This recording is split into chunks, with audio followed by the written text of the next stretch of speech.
Top 5 City Most Wanted Person arestado ng Tacloban City PNP.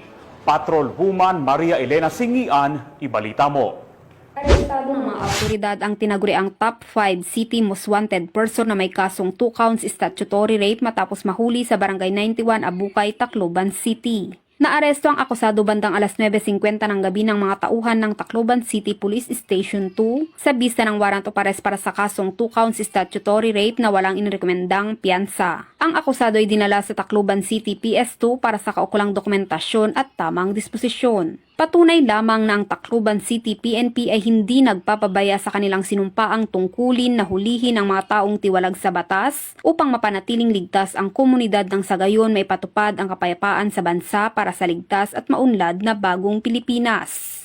Mula dito sa Eastern Visayas, ako ang inyong PNN correspondent, Patrolwoman Singian, alagad ng batas, tagataguyod ng balitang pulis.